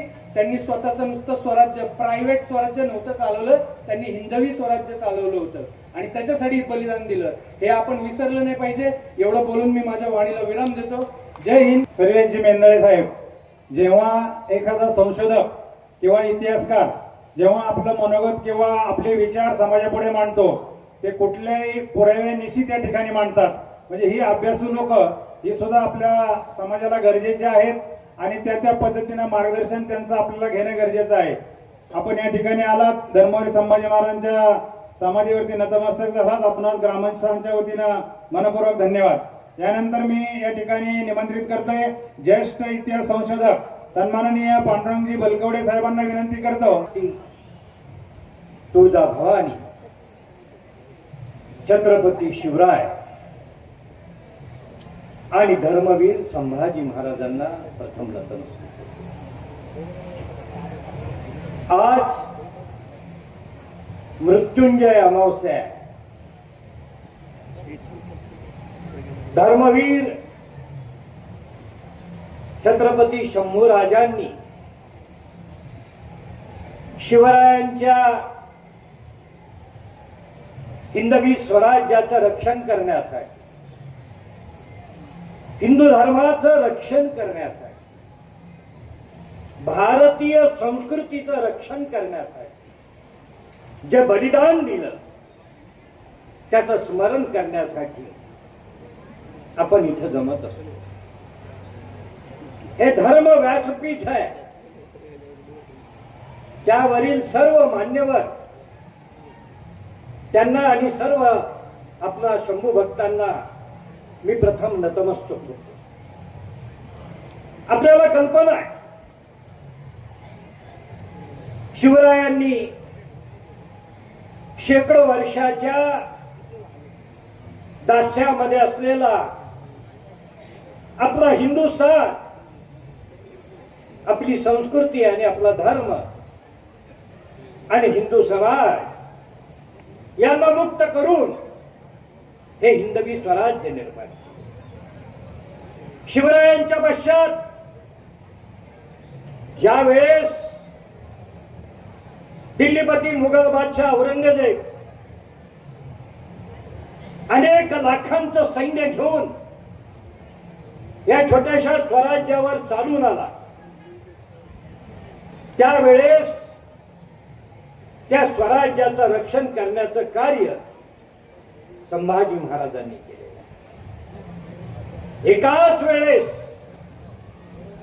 अनेक शत्रूंशी यशस्वी संघर्ष करणारे संभाजी महाराज आमच्यासाठी मोठे आदर्श आहे. शिवरायांच्या पश्चात सर्व शत्रूंनी एकाच वेळेस स्वराज्यावर आक्रमण केलं. अशा स्वराज्याची धुरा शंभूराजांनी आपल्या खांद्यावर घेतली. मग ती आदिलशाही असेल, ती कुतुबशाही सत्ता असेल, गोव्याचे पोर्तुगीज, जंजिरेकर सिटी, मुंबईचे इंग्रज यांच्याशी यशस्वी लढा दिला आणि त्याही पेक्षा औरंगजेबाशी लढा दिला. हा इतिहास दैदिप्यमान आहे. जगाच्या इतिहासामध्ये स्वतःच्या स्वातंत्र्यासाठी कसं लढावं म्हणून हा इतिहास प्रसिद्ध आहे. इथे अनेक जणांना आपली मनोगत व्यक्त करायची आहे, परंतु या इतिहासाचं जे महत्व आहे ते अगदी थोडक्या शब्दात सांगण्याचा मी प्रयत्न करणार आहे. वेळेची मर्यादा पाळणार आहे. औरंगजेबाच्या चिथावणीवरून सर्व शत्रूंनी आक्रमण केलेलं आहे आणि प्रथम संभाजी महाराजांनी मुंबईकर इंग्रजांवर आक्रमण केलं. अगदी थोड्या दिवसात मुंबईचे इंग्रज शरण आले. त्यांनी तहाचा प्रस्ताव पाठवला. संभाजी महाराज दूरदृष्टीचे होते. त्यांना जाणीव झालेली होती की आपल्या विरुद्ध हा मोठा लढा आहे. अशा काळामध्ये आपल्याला अनेक गोष्टींवर परकीयांवर अवलंबून राहावं लागलं होतं. तोफा, बंदुका, दारुगोळा युरोपमधून येत होता. पोर्तुगीज आपल्याला देणार नाहीत याची जाणीव झाल्यानंतर संभाजी महाराजांनी शरण आलेल्या इंग्रजांशी तह केला आणि त्यांना सांगितलं की आमच्या या भावी संघर्षामध्ये तुम्हाला हे सर्व सामान रसद म्हणून द्यावे लागेल. आपल्याला आश्चर्य वाटेल की संभाजी महाराजांच्या या दूरदृष्टीचा परिणाम शेवटच्या युद्धापर्यंत इंग्रजांकडून हा आपल्याला पुरवठा झालेला आहे. त्यानंतरच्या काळात औरंगजेबामुळे आदिलशाही आणि गोळकोंडेकरांनी मराठी राज्यावर आक्रमण केलं. खरं तर यापूर्वी शिवाजी महाराजांनी त्यांच्याशी मैत्रीचा तह केलेला. त्यांना त्याचा विसर पडलेला. अगदी थोड्या दिवसात संभाजी महाराजांनी आदिलशाहीवर आक्रमण केलं. आदिलशाही शरण आली, कुतुबशाही शरण आली आणि मग संभाजी महाराजांनी औरंगजेबाचा विचार केला. एका बलाढ्य शत्रूशी संघर्ष करत असताना छोट्या शत्रूंना आपल्या पाठीशी घेतलं पाहिजे आणि त्याचा परिणाम त्यांनी मैत्रीचा तह केला. त्यानंतर जंजिरेकर स्थिती त्यांनी आक्रमण केलं, कोकणामध्ये अन्याय अत्याचार केले आणि म्हणून स्वतः संभाजी महाराज जंजिऱ्यावर चालून गेले. सर्व मुलूक जिंकून घेतला, परंतु जंजिऱ्याचा किल्ला हा समुद्रामध्ये आहे. तो जिंकून घेणं अवघड आणि आवश्यक होतं. त्याला चारही बाजूनी रसद मिळत होती. पोर्तुगीज, इंग्रज, सुरतेचा नवाब, मुघल, आणि अशा वेळेस हा किल्ला जिंकण्यासाठी आरमार कमी पडत होतं. आणि म्हणून संभाजी महाराजांच्या मनात एक अचाट कल्पना आहे की ज्याप्रमाणे प्रभू रामचंद्रांनी रावणाच्या लंकेवर आक्रमण करण्यासाठी सेतू बांधला, आपणही असा सेतू, सागरी मार्ग, भूमार्ग निर्माण करावा आणि हा किल्ला जिंकून घ्यायचा प्रयत्न सुरू केला. आपल्याला आश्चर्य वाटेल की तो सागरी, तो भूमार्ग सुरू झालेला आहे. जंजिरेकर स्थिती भयभीत झाला. त्यांनी औरंगजेबाला विनंती केली आणि त्याचा परिणाम मुघलांचं प्रचंड सैन्य कल्याण भिवंडीवर चालून आलं. आणि मग त्या प्रदेशाचं रक्षण करण्यासाठी शंभूराजांना ती मोहीम अर्धवट सोडून कल्याण भिवंडीच्या रक्षणासाठी यावं लागलं. परंतु या युद्धाचा परिणाम असा झाला होता की जंजिरेकर स्थिती नामोहरम झाला होता. त्यानंतर त्यांनी आपल्या वाट्याला जाण्याचा कधी प्रयत्न केला. पोर्तुगीजांनी आक्रमण केलं होतं. शिवरायांनी जिंकलेला फोंड्याचा किल्ला जिंकला होता. बारदेश आणि साष्टी हा मराठ्यांच्या प्रदेशावर आक्रमण करून अत्याचाराला सुरुवात. आणि म्हणून स्वतः संभाजी महाराज गोव्यावर चालून गेले. फोंड्याचा किल्ला जिंकला. सर्व बारदेश, साष्टी मुक्त केली आणि प्रत्यक्ष गोव्यावर चालून जायचं. आणि अशा वेळेस आपल्याला आश्चर्य वाटेल, पोर्तुगीजांमध्ये दहशत बसली. त्यांनी तो सेंट झेवियरचं प्रेत बाहेर काढून त्याला विनंती केली. संभाजी राजांनी नॉर्वे जिंकलं आणि आता उद्या प्रत्यक्ष गोवा जिंकून घ्यायचं. पण त्याच वेळेस ती मांडवी नदी पार करत असताना त्या मांडवी नदीला महापूर आला. संभाजी महाराजांचा स्वतःचा घोडा त्यावर बसलेले होते, स्वतः सैन्याच्या पुढे होते आणि तो घोडा पुरामध्ये वाहू लागला. अशा वेळेस खंडोबाला पुढे आले. त्यांनी तो घोडा धरला. संभाजी राजांचं रक्षण झालं, परंतु गोवा जिंकता आलं नाही. पोर्तुगीज शरण आले, ते तहाल आले आणि त्यांनी मराठ्यांची, संभाजी राजांशी तह केला आणि असं वचन दिलं की यापुढे आम्ही मराठ्यांच्याच मुलखात नव्हे तर आमच्या गोव्यामध्ये देखील आम्ही कुठं धर्मांतर करणार नाही, आपल्या प्रदेशावर आक्रमण करणार नाही. आणि अशा पद्धतीने संभाजी महाराजांनी गोव्याच्या पोर्तुगीजांना नामोहरण केलं. आणि त्याच वेळेस त्यांच्या समोर एक मोठं राजकारण आहे. औरंगजेबाचा पुत्र अकबर आणि त्याच वेळेस औरंगजेबाने सर्व राजपुतांची राज्य आपल्या ताब्यामध्ये घेण्याचा घाट घातलेला होता. जसवंत सिंग, जोधपूरचा राजा, की ज्याने आपल्या सिंहगडावर आक्रमण केलेलं होतं, त्या जोधपूरच्या जसवंत सिंगाला औरंगजेबाने विष घालून ठार मारलं. सैन्य, सरदार औरंगजेबाला फितूर झालेले होते.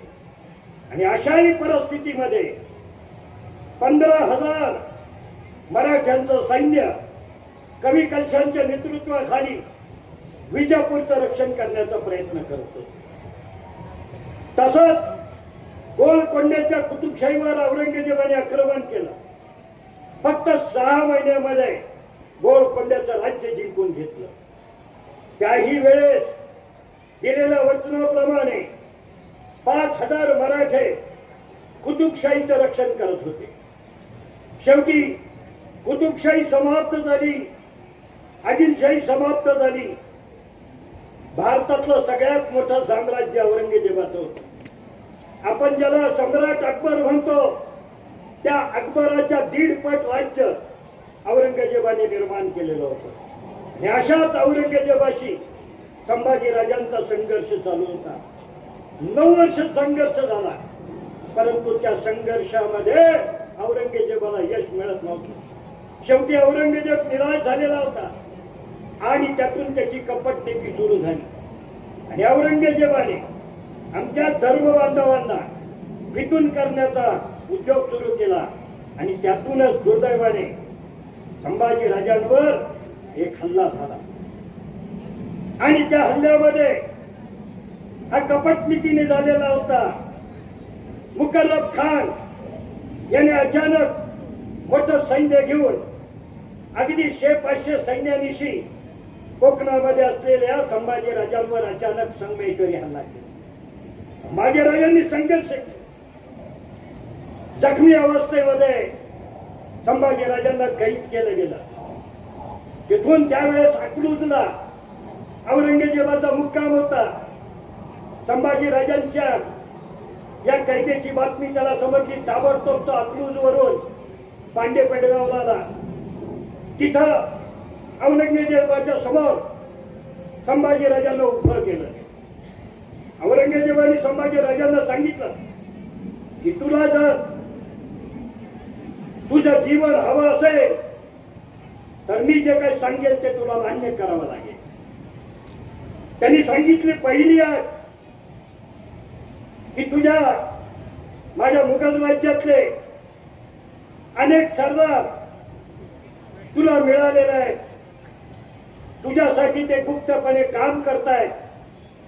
मला त्यांची नावं सांग. आश्चर्य वाटेल, संभाजीराजांनी एकाही व्यक्तीचं नाव सांगितलं.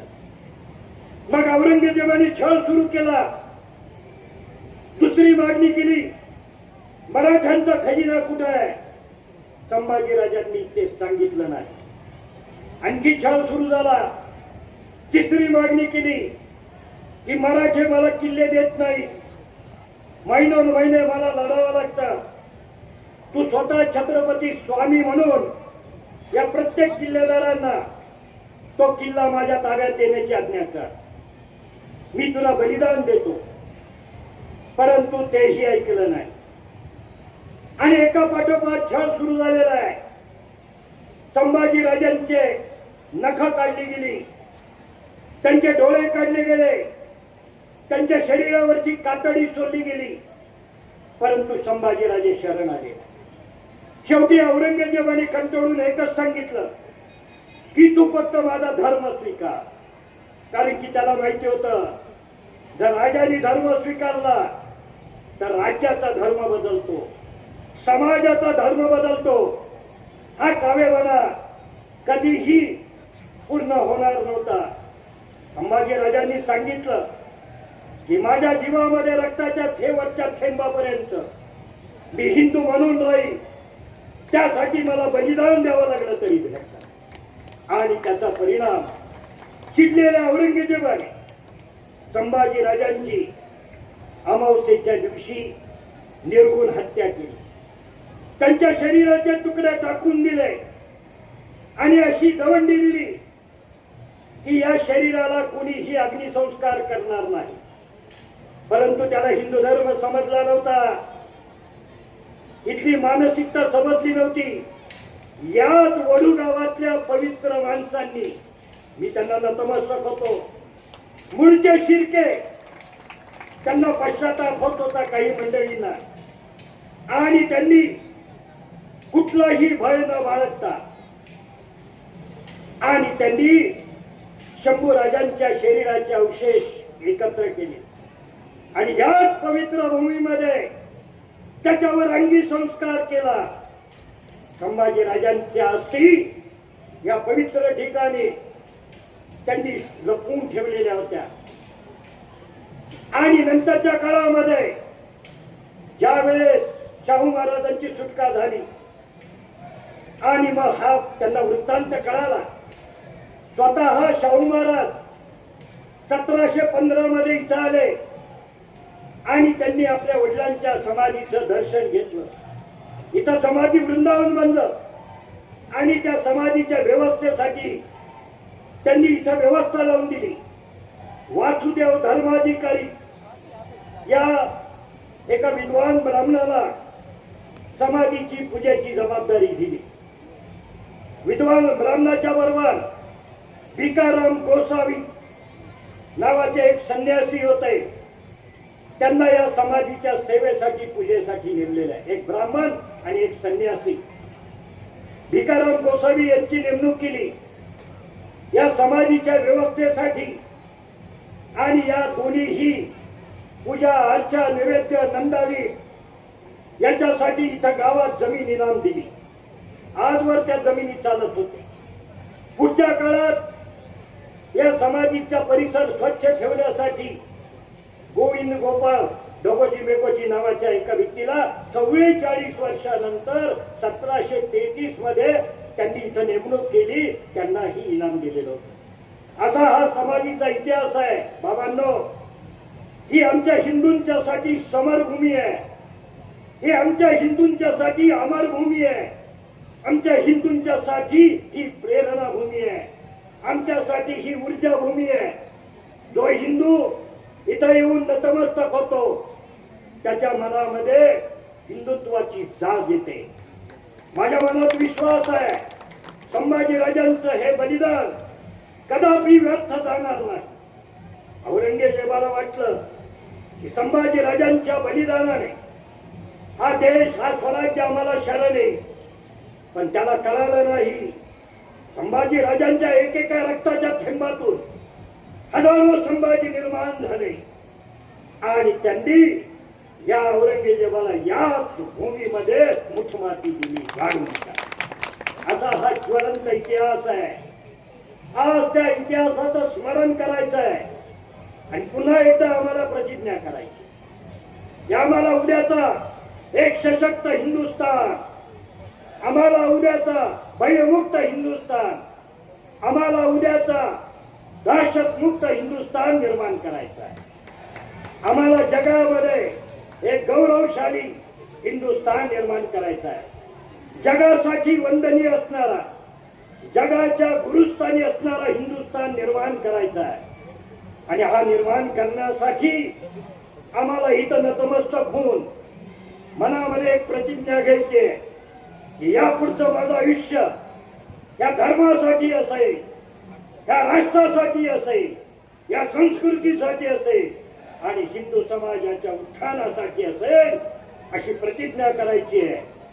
आणि म्हणूनच हिंदूंच्या या पवित्र काशी क्षेत्री हे हिंदूंचं पंढरी आहे आणि या शंभू तीर्थाच्या ठिकाणी मी आपल्याला असं आवाहन करतो आणि मी इथेच थांबतो. जय हिंद, जय महाराष्ट्र. शिवाजी महाराज की जय. छत्रपती शिवाजी महाराज की जय. छत्रपती शिवाजी महाराज की जय. धर्मवीर छत्रपती संभाजी महाराज की जय. धर्मवीर छत्रपती संभाजी महाराज की जय. धर्मवीर छत्रपती संभाजी महाराज की जय. व्यक्तिमत्व आहे. आत्ताच मळी या ठिकाणी सुद्धा एक मोठं शिल्प उभारायचं काम सरपंचांनी हाती घेतलं. आपण या अगोदरचे महेश दादा अभ्यासलेले आहेत की ज्यांनी शिल्प उभारल्यानंतर महेश दादाच्या अंगामध्ये जी ताकद आली, बोलण्यामध्ये जी ताकद आली ती आपल्याला पाहायला मिळाली. तर बलकवडे साहेब, खरंच हा इतिहास जाज्वल आहे आणि हे बलिदान कदापि व्यर्थ जाणार नाही, अशा प्रकारचं बलकवडे साहेबांनी या ठिकाणी उद्गार केला. निरीक्षक इन सर्व्हिस असताना बऱ्याचशा गोष्टीवरती मर्यादा असतात, परंतु साहेबांनी एक मोठं काम केलं.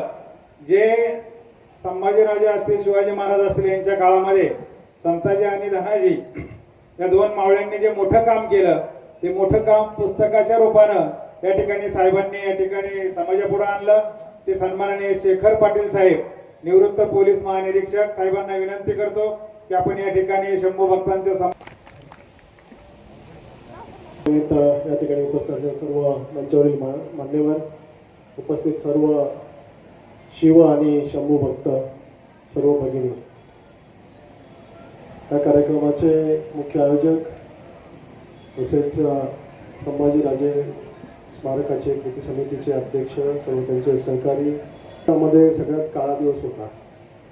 ती फाल्गुन मध्ये अमावस्येची रात्र सगळ्यांसाठीच काळी रात्र ठरली. आपल्याला माहित आहे ह्याच दिवशी शंभूराजांचं बलिदान झालं. शंभूराजांना 40 दिवस क्रूर हत्या करून मारले गेले. छत्रपती शिवाजी राजांचा अकाली मृत्यू, त्याच्यानंतर शंभूराजांची म्हणजे 9 वर्ष ज्यांनी मुघलांना, नुसत्या मुघलांनाच नाही तर पोर्तुगीज, डच, फ्रेंच, इतर शत्रूंना, आदिलशाही, कुतुबशाही सर्व शत्रूंना मोठमोठ जबाब दिला. 9 वर्ष त्यांनी 5.5 लाखाच्या औरंगजेबाच्या फौजेला तोंड देऊन हे स्वराज्य राखलं आणि ह्या स्वराज्यासाठी त्यांनी आपलं बलिदान दिलं. तर संभाजीराजांचा 40 दिवस क्रूर छळ हत्या झाली.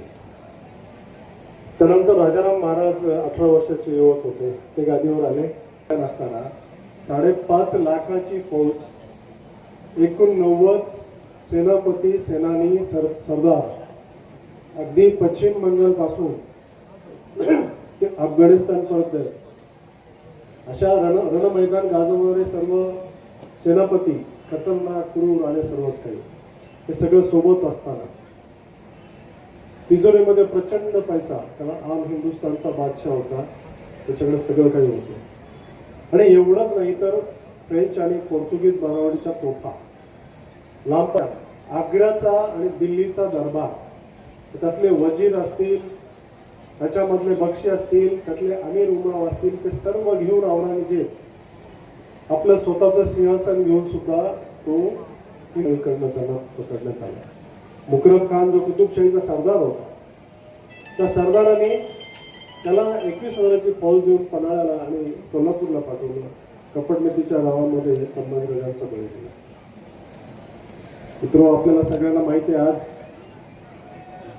तिसरं महायुद्धाच्या पार्श्वभूमीवरती आपण त्या उंबरठ्यावरती आज आपण सगळे आहोत. इराणवरती इस्रायल आणि अमेरिकेचे हल्ले चालू आहेत. इराणचं यासाठी मी उल्लेख करतो कारण इराणचा जो बादशाह होता त्या बादशाने काही पत्र पाठवली होती आणि ती पत्र पण कोणाच्या बद्दल होती माहितीये? छत्रपती शिवाजी महाराजांच्या बद्दल. ऑगस्ट 1669 जो वटहुकूम काढला, वटहुकूम कोणी काढला? औरंगजेब बादशाने काढला. मथुरेचा सुभेदार, मथुरेचा फौजदार, आमच्याकडे फौजदार आता आमची मंडळी बरेच बसलेली. आमचा फौजदार म्हणजे पोलीस स्टेशन इन्चार्ज असतो. तर पूर्वीचा फौजदार म्हणजे कमीत कमी त्याच्याकडे अर्धा प्रांत म्हणजे अर्ध राज्य असायचं, एवढं मोठा. मथुरेचा जो सुभेदार होता, जो फौजदार होता, तो अब्दुल नबीब खान. अब्दुल नबीब खानला औरंगजेब बादशाहने एक वटहुकूम काढून एक आज्ञा केली. त्या आज्ञेमध्ये स्पष्ट लिहिलं होतं, मूर्तीपूजा खणून काढा, काशी विश्वनाथ आणि मथुरेचं मंदिर फोडून टाका. हे हा जो आदेश आहे तो रेकॉर्डवरती आदेश आहे. ते पोलीस अधिकारी म्हणून मी काही दुसरं काही बोलणार नाही. मंदिर होतं, ते मंदिर तोडून टाकलं, ते गावामध्ये पाडलं. त्याच्यानंतर ह्या आदेशामुळं संपूर्ण हिंदुस्थानमध्ये 89 मोठमोठी मंदिरं पाडण्यात आली. तुम्ही ज्या ठिकाणी संगमेश्वरला संभाजी राजांना पकडलं कपटनीतीने, त्या संगमेश्वरला जर गेला तर तिथे 1000 पिंडी होत्या. महादेवच्या 1000 पिंडी होत्या. त्या पिंडीचा आजही तुम्ही बघा, त्या पिंडी सगळ्यात तोडलेल्या आहेत. आणि अशा प्रकारे ज्या ज्या ठिकाणी तुम्ही जाल त्या ठिकाणी बऱ्याच ठिकाणी आपल्याला पाहायला मिळेल की ही मूर्ती तोडण्यात आलेली आहे. आणि हे सगळं औरंगजेबाच्या आदेशाने झालं. मथुरेचं मंदिर पाडलं. त्याच्यानंतर तिथले जे हिंदू होते, जाट समाजातले अनेक बंडखोर तयार झाले आणि त्यांनी औरंगजेबाच्या विरुद्ध प्रखर लढा द्यायला सुरुवात केली. गोकुळा नावाचा जाट समाजाचा एक वतनदार होता.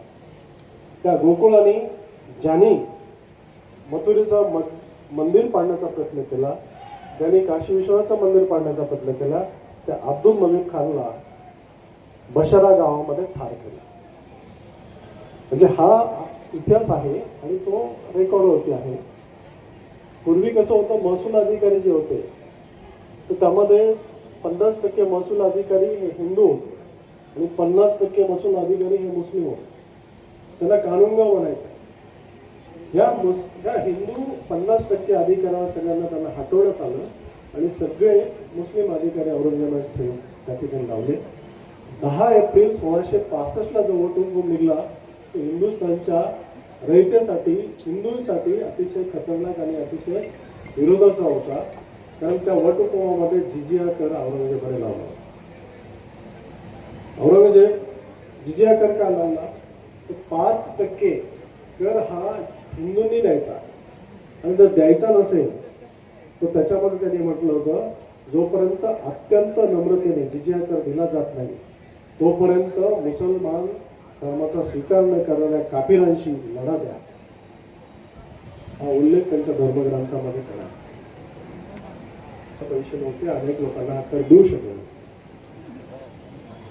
प्रत्येक राज्यात युद्धाच्या वेळी आक्रमण करून हिंदूंची मंदिरं पाडणे आणि हिंदूंची लुटालूट करून कत्तल करावी असे रायटिंग मध्ये लेखी आदेश त्यावेळेस दिलेला आहे.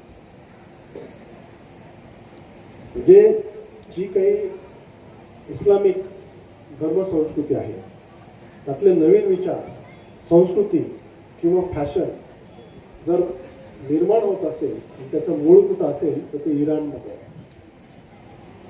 आणि इराणमध्ये जो फतवा निघतो तो संपूर्ण जगामध्ये जातो. त्यामुळे तो सुद्धा तेवढाच महत्वाचा आहे. आणि म्हणून औरंगजेबाचा राज्याभिषेक झाला. त्या राज्याभिषेकाच्या वेळेस इराणचा जो बादशाह होता शाह अब्बासने 4,25,000 रुपये त्यावेळेस सोन्याचे रुपये 4,25,000 रुपये म्हणजे आजचे जवळजवळ 4,000 कोटी असतील एवढी देणगी औरंगजेब बादशाला दिली. आणि त्यांनी काय म्हटलं होतं माहिती त्याच्या पत्रामध्ये की औरंगजेब बादशाह म्हणजे आलमगीर म्हणजे जगत चेता, जगाला जिंकणारा. त्यांनी एक खोचक पत्र औरंगजेबला पाठवलं.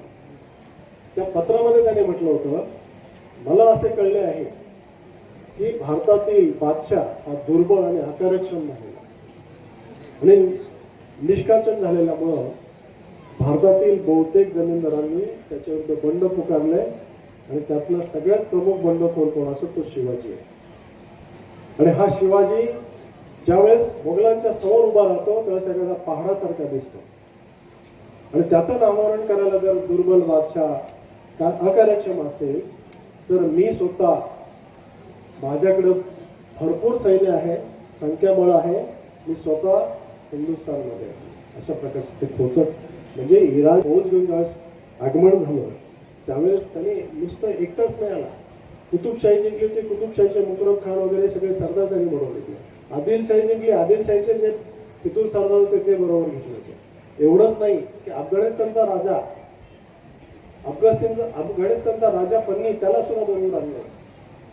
बुंदेले होते, काही राजपूत राजे होते, आपल्यातले काही बरेच लोक होते, असे बरेचसे म्हणजे हे सगळे सोबत घेऊन आला आणि संभाजीराजांना पकडलं आणि संभाजीराजांची हत्या केली. परंतु छत्रपती संभाजीराजांच्या क्रूर हत्येचा बदला कोणी घेतला हा इतिहासामध्ये एक अनुत्तरित प्रश्न आहे. मी संभाजीराजांच्या क्रूर हत्येचा बदला कोणी घेतला? अरे छत्रपती एक राजा आहे, स्वराज्याचा राजा आहे आणि त्याची हत्या होते आणि अशी हत्या झालेली असताना कोणी बदला घेऊ शकत नाही. असा नामर्द महाराष्ट्र नाहीये, असा नामर्द हिंदू कोणीच नाहीये. निश्चितपणे घेतला असेल. 5 वर्ष मी त्याच्यावरती सखोल अभ्यास केला. अगदी बऱ्हाणपूर पासून तर जिंजीपर्यंत गेलो. ज्या ज्या ठिकाणी औरंगजेब गेला ते सगळे प्रदेश पालथे घातले. मग ते त्यांचं ब्रह्मपुरी असेल किंवा अगदी कर्नाटकमधलं काही राहण्याचं ठिकाण असेल, सोलापूर असेल, विजापूर असेल, प्रचितगड असेल, विशाळगड असेल, सगळ्या ठिकाणी जाऊन आलो. आणि त्याच्यावर संशोधन करत मी असा विचारत माझ्या म्हणजे निष्कर्षावर आलो की होय संभाजी राजांच्या मृत्यूचा बदला आपल्याच एका शूर वीराने घेतलाय. आणि तो शूर वीर म्हणजे पहाडाचं काळीज असलेला औरंगजेबाच्या 3.5 लाखाच्या तुळापूरच्या छावणीमध्ये घुसून औरंगजेबाला मारण्याचा प्रयत्न केला हा छत्रपती संभाजीराजे, छत्रपती शिवाजीराजे यांच्या तालमीत तयार झालेला शूरवीर सरसेनापती संताजी. आपण या ठिकाणी बसलोय त्यावेळेस काही वक्त्यांनी पण उल्लेख केलाय, ह्या तुळापूरच्या भूमीमध्ये, ह्या वडूच्या भूमीमध्ये 3.5 लाखाची छावणी टाकून औरंगजेब बसलेला होता. आणि त्या छावणीचा जसा आमचा एका VIP बंदोबस्त असतो, पंतप्रधानांचा बंदोबस्त असतो, त्यावेळेस त्रिस्तरीय योजना आमची असते बंदोबस्ताची, तशा प्रकारची त्रिस्तरीय योजना त्यावेळेस त्यांनी आखली होती. बाहेरचा जो भाग होता तो आपलेच काही मराठी सरदार होते, त्यांच्या सैनिकांच्या हातामध्ये होता, ती सुरक्षेची व्यवस्था त्यांच्याकडे दिली होती. मधला जो होता मुघलकालीन काही सैनिक होते. आणि सगळ्यात शेवटी म्हणजे जो त्रिवेणी संगम आहे, ज्या ठिकाणी संभाजी महाराजांची हत्या झाली त्याच्या बाजूला ज्या ठिकाणी औरंगजेबाची छावणी होती, त्या शामियाना होते, त्या 3 शामियानाच्या भोवती कोण होतं तर तुर्की आणि पठाणी सैन्यांचं एक कडक असं कवच होतं, सुरक्षा कवच. ते सुरक्षा कवच भेदणं, हे 3.5 लाखाच्या या सुरक्षेला भेदून आतमध्ये जाणं कुणाची हिंमत नव्हती. तो काळ इतका खराब होता की औरंगजेबाने सगळे किल्ले जिंकले होते, फक्त स्वराज्यामध्ये 5च किल्ले शिल्लक राहिले.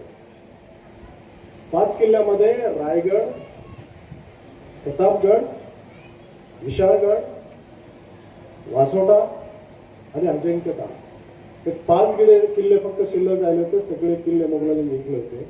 आणि असं असताना आपलेच बरेच सरदार औरंगजेबाने त्यांनी टाकलेल्या तुकड्यावरती वतनदारी असेल, जहागिरी असेल वगैरे अनेक लोक त्यांना मिळाले होते. स्वराज्यामध्ये अगदी मोजून 4-5 फक्त सरदार राहिले होते ज्यांची मनसबदारी 2000च्या वरची नव्हती. आणि मग त्यातून ज्यावेळेस राजाराम महाराजांनी पन्हाळ्यावरती दरबार भरवला, राजाराम महाराज चिंतित राहिले, कारण महाराणी येसूबाई आणि छोटा शाहू हा रायगडावरती कैदेत होता आणि त्याला जुल्फिकार खानाने 60,000च्या फौजेने वेढा टाकला. त्या महाराणीला सोडवण्याचा प्रश्न होता. त्याचबरोबर औरंगजेबाला एवढा मोठा सैनिक उडाले, औरंगजेबाला तोंड देणं पण महत्वाचं होतं. आणि हे सगळं करत असताना कुणीही वीर तयार नाही. दरबारामध्ये निस्तब्ध शांतता होती. अशा याच्यामध्ये एक शूरवीर उभा राहिला आणि त्यांनी सांगितलं, महाराज आपल्या स्वराज्यासाठी सगळ्यात मोठं संकट कोण आहे तर औरंग्या आहे.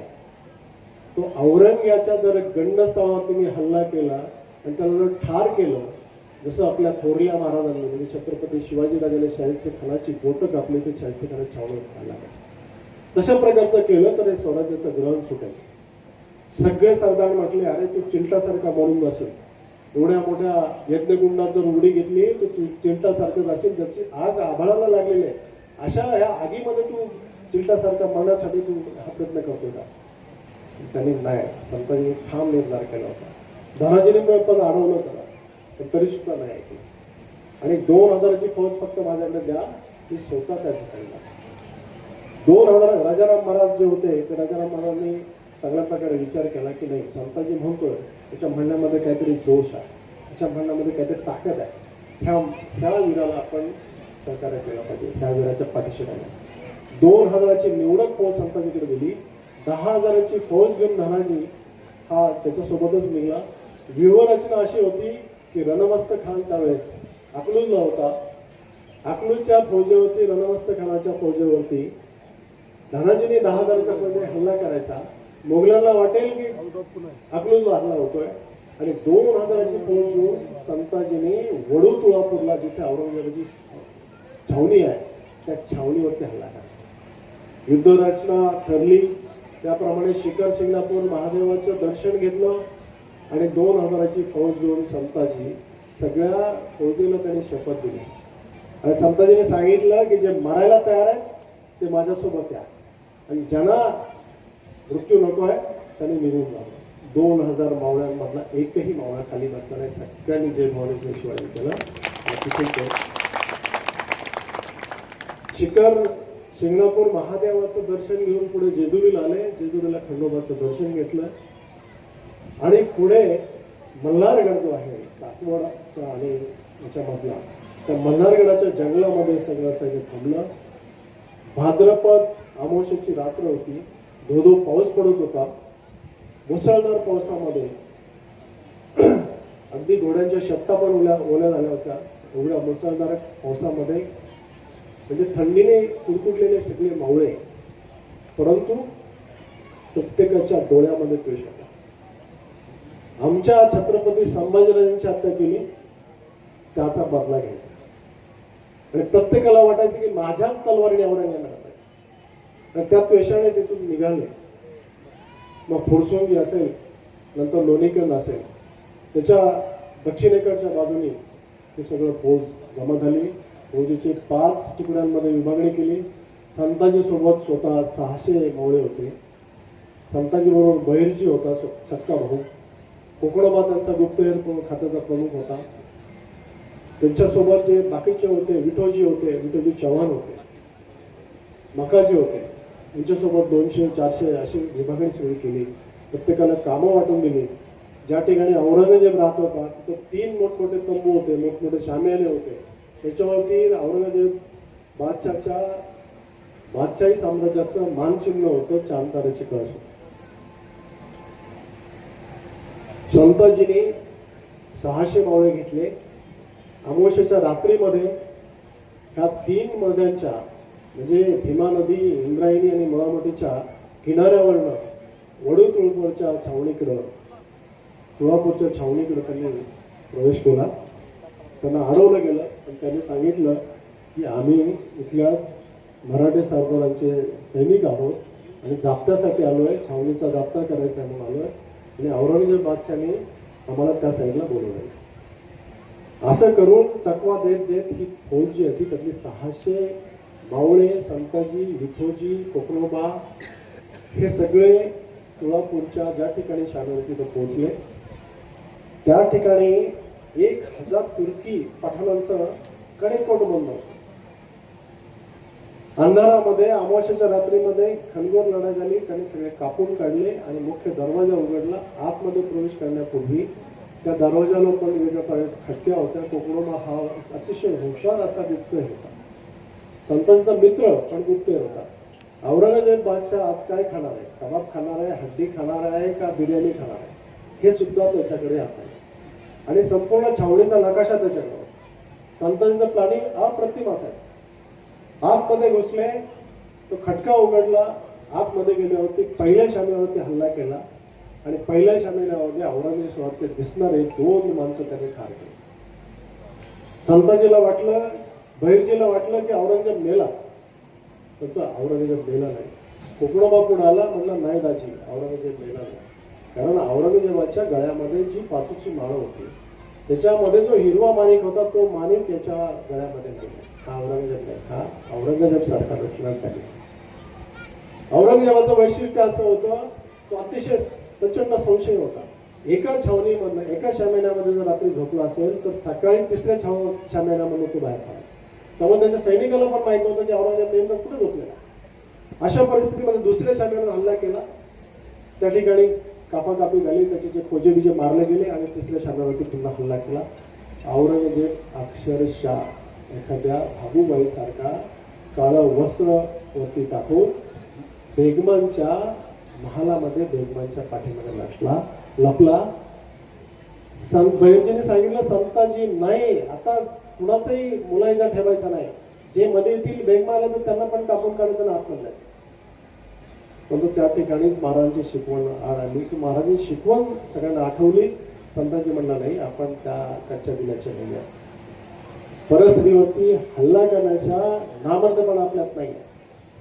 या ठिकाणी आलोत आपण, औरंगजेबाच्या छावणीवरती हल्ला केला, औरंगजेब म्हणून त्याला त्याचे सैनिक मारला गेले. हाच आपला मुख्य विजय आहे. आणि त्याच वेळेस छावणीमध्ये गडबड सुरू झाली.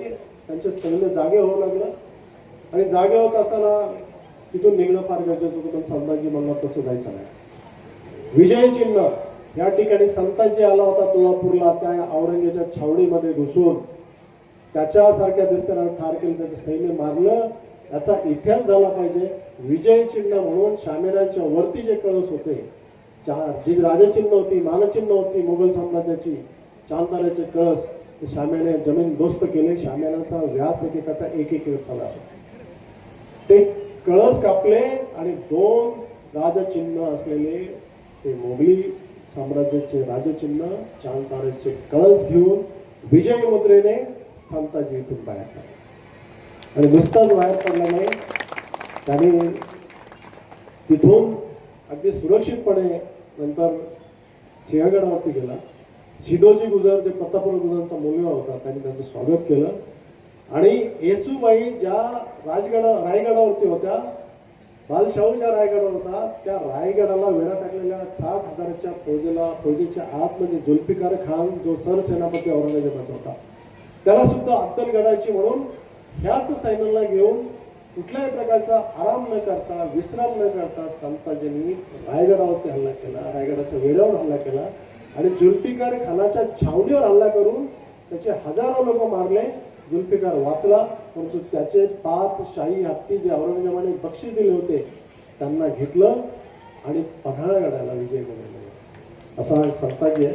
संतांचा फार मोठं ह्या काही दिवसांनी पिक्चर पण येईल, सिनेमा पण येतोय. परंतु मला या ठिकाणी सांगायचं की असे आपले मावळे होते आणि असे आपले मराठी माणसं होते, जीवाला जीव देणारे. त्यांनी अनेक ज्यांनी मुकरब खानाच्या त्यांनी एवढी वाट लावली की ज्या मुकरब खानाने संभाजीराजांना संगमेश्वरला पकडलं त्या मुकरब खानाचे हात तर छाटले. त्याचा मुलगा इलायस खान आणि मियाना या दोघांना सुद्धा त्यांनी जायबंदी असं केलं की नंतर काही दिवसांनी ते गेले. औरंगजेबाने फ्रान्सिस नावाचा एक डॉक्टर पाठवला, फॉरेन डॉक्टर, त्याचा सेवा करण्यासाठी, परंतु तो वाचू शकला नाही. त्या मुकरब खानाचा कोल्हापूरला ठेचण्याचं काम कोणी केलं तर संताजीने. सोबत सुरक्षा कवच म्हणून, कारण मराठे कधी पण हल्ला करतील, संभाजी राजांना सोडवण्यासाठी कधी पण हल्ला करतील त्यांना माहित होतं. त्यांना ज्यांनी संरक्षण पुरवलं तर हिम्मत खान, त्याच्यात 15,000च्या फौजांनी त्यांना सुरक्षा कवच कराड पासून ते अकलूज आणि अकलूज पासून बहादूरगडापर्यंत. त्या हिम्मत खानाबरोबर अनेक असे सरदार होते की ज्यांनी त्यांना मदत केली. त्या प्रत्येक सरदाराचा वचपा संताजीने काढला. हिम्मत खानाला कर्नाटक आणि मैसूरच्या बॉर्डरवरती बसवापट्टणला जाऊन तिथं ठोकलं, त्याला ठार केलं आणि त्यांनी संभाजी राजाच्या क्रूरहत्येचा बदला. असा संताजी. औरंगजेब बादशाहची शेवटची लढाई वाकीन खेड्याला झाली. वाकीन खेड्यामध्ये औरंगजेब बादशाहचा जो दरबारी पत्रकार होता मुहम्मद वारिसने लिहून ठेवलेला आहे, जे औरंगजेबाने सुद्धा वाचलंय. तो म्हणतो हिंदुस्तान का सर्वश्रेष्ठ सेनापती कोई है तो संताजी. दुसरा पत्रकार जो काफी खान आहे, काफी खानाने लिहून ठेवलं, जहां जहां संताजी जाता है, जहां जहां वो कुत्ता, संताजीला कुत्ता म्हणतो, जहां जहां ये कुत्ता जाता है वहां वहां पे मुघल सैनिकों के हृदय कंपायमान होते, म्हणजे थरकाप होते, त्यांचा हृदयाचा थरकाप होता आणि एकही मुघल सरदार त्याच्या विरुद्ध लढायला तयार होत नाही. जर कोणी लढला तर त्याचे परिणाम फक्त 2च, एक म्हणजे त्याचा मृत्यू, नाहीतर जखमी होऊन त्याच्या कैदेत सापडला. 2च वेळा आपला मुकुट खाली टाकला. एक होता संभाजी राजांना जिवंत किंवा मृत्यू त्यांचा घडून आणला तरच मी मुकुट घालेल, आणि दुसरा जो होता की संभाजी राजांच्या मृत्यूचा बदला गेला जो संताजी आहे, त्या संताजीला सुद्धा त्याचा जोपर्यंत त्याला ठार करत नाही, जोपर्यंत त्याला कैदेत टाकत नाही, तोपर्यंत मुकुट. फक्त 2च. आणि औरंगजेब बदला पण टाकतो आणि इतर छावण्यामध्ये सुद्धा संभाजी महाराजांच्या तोंडाची चेहऱ्याची जी आहे त्याची विटंबना अशा प्रकारे. परंतु अशाच प्रकारचं संताजीच्या बाबतीमध्ये पण झालं. जेव्हा संताजीला मारलं गेलं त्यावेळेस संताजी सुद्धा अशी ठिकाणी झाली. सारखे वीर आपल्याकडे भरपूर आहे आणि तो वीरच आपल्याकडे आहे, आणि म्हणून आपल्याला थोडंसं जे काही काम करायचं ते ह्या इतिहासाची प्रेरणा घेतल्याशिवाय चांगलं काम आपल्याकडनं होणार नाही. आणि ते घडण्यासाठी आज आपण या ठिकाणी आलो. संभाजी महाराजांच्या ह्या समाजाला मी नतमस्तक होतो. बराच वेळ झालेला आहे. खरंच काही गोष्टी समाजापर्यंत पोहोचलेल्या नसतात. सर्व समाज हा इतिहास वाचेल असं नाही, परंतु आपण जे इतिहास या ठिकाणी समोर मांडला, संताजी आणि धनाजी हे खरंच मराठ्यांचे खूप मोठे शूर सरदार या ठिकाणी होऊन गेले. त्याबाबतची माहिती आपण या ठिकाणी शंभू भक्तांच्या समोर मांडली. मी ग्रामस्थांच्या वतीनं आपल्याला या ठिकाणी धन्यवाद देतो. त्यामध्ये प्रथमतः एक पुरस्कार जो आहे सचिन शिवले हे या ठिकाणी पांडुरंग बलकवडे जे साहेबांना जो पुरस्कार आहे तो पुकारतील. त्यानंतर पुढील सर्व पुरस्कार हे आपले मिलिंदभाऊ एकबोटे साहेबांना विनंती करतो की आपण त्या पुरस्काराचं या ठिकाणी नामोल्लेख करून वितरण. छत्रपती संभाजी महाराजांच्या पुण्यतिथीनिमित्त या ठिकाणी धर्मवीर छत्रपती श्री संभाजी महाराज पुरस्कार वीर बापूजी शिवले स्मारक मंडळाच्या वतीने या ठिकाणी आपण देत आहोत.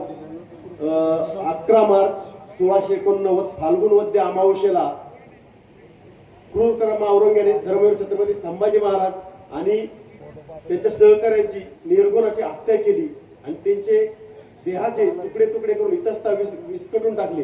ते तुकडे गोळा करून त्या धर्मवीर संभाजी महाराजांचा अंत्यसंस्कार या ठिकाणी करण्याचं काम ज्यांनी केलं ते वीर बापूजी स्मारक मंडळाच्या वतीने या ठिकाणी धर्मवीर छत्रपती संभाजी महाराज पुरस्कार ज्येष्ठ इतिहास संशोधक श्री पांडुरंगजी बलकवडे साहेब यांना देण्यात येत आहेत. पांडुरंगजी बलकवडे साहेब यांचे ते वंशज आहेत. मोडी भाषेवर प्रभुत्व, त्यामुळे इतिहास संशोधन करणे त्यांचा हक्कंड आहे. महाराष्ट्र आणि महाराष्ट्राबाहेर 400 किल्ल्यांवर भ्रमंती करून त्यांनी अभ्यास केलेला आहे. ते बालभारती या संस्थेवर इतिहास मार्गदर्शक आहेत. 2000 वर्षापूर्वी पुणे अस्तित्वात असून येथे प्रगत मानवी संस्कृती नांदत होती हे पुराव्यानिशी त्यांनी सिद्ध केलेले आहेत. या अशा पांडुरंगजी बलकवडे साहेब यांना या ठिकाणी पुरस्कार देण्यात आहेत. धन्यवाद. धन्यवाद. ज्यांनी समाजापुढे प्रखर इतिहास मांडला आदरणीय मिलिंद भाऊ एकबोटे. त्याचप्रमाणे धर्मवीर छत्रपती संभाजी महाराज मृत्युंजय पुरस्कार संग्राम भैया जगताप यांना देण्यात येणार होता. तेही आज या ठिकाणी उपस्थित नाहीत, परंतु दोघांना आपण शुभेच्छा देऊ. सगळ्यात महत्वाचं म्हणजे आज जो कार्यक्रम या ठिकाणी होतोय ही मूळ संकल्पना स्वर्गीय पंतप्रधान अटल बिहारी वाजपेयी यांची आहे. म्हणून अटल बिहारी वाजपेयी यांच्या स्मृतीला मी वंदन करतो. त्याचप्रमाणे या ठिकाणी 300वा बलिदान दिन संभाजी महाराजांचा ज्यांनी अतिशय महत्वाच्या भव्य अशा कार्यक्रमाच्या स्वरूपात पार पाडला ते स्वर्गीय विजयराव देशमुख शिवकथाकार म्हणून त्यांची ओळख होती. त्यांचं नुकतंच निधन झालेलं आहे. त्यांच्या स्मृतीला सुद्धा मी आदरांजली आपल्या सगळ्यांच्या वतीने व्यक्त करतो. या ठिकाणी उरलेले जे पुरस्कार आहेत हे जे पुरस्कार आहेत त्यांनी निरनिराळ्या ठिकाणी हिंदुत्वाच्या कार्यामध्ये पुरुषार्थ गाजवलेला आहे. खरं म्हणजे आजची सभा ही दुःखाची, शोकाची आणि संताप व्यक्त करण्याची सभा आहे. आमच्या राजाचं बलिदान झालेलं आहे, परंतु ज्यांनी संभाजी महाराजांच्या पावलावर पाऊल ठेवून आपला जीवनक्रम चालवला अशा काही हिंदू वीरांना संभाजी महाराजांचा आशीर्वाद असलेला पुरस्कार द्यावा या संकल्पनेतून हा पुरस्कार देण्यात येत आहे. तर संजय मरकड जे मडी या गावचे सरपंच आहेत आणि ज्यांनी केलेलं काम महाराष्ट्रभर सर्वांना आता ज्ञात झालेलं आहे आणि त्यांनी जे सांगितलं तेच पुढे नितेश राणे यांनी अधोरेखित काढले. ते संजय मरकड यांचा सन्मान राष्ट्रसंत भाऊ महाराज परांडे यांच्या शुभ हस्ते करण्यात यावा अशी. तसेच दुसरा शंभू सेवा पुरस्कार अजून पुढचा शंभू सेवा पुरस्कार आहे.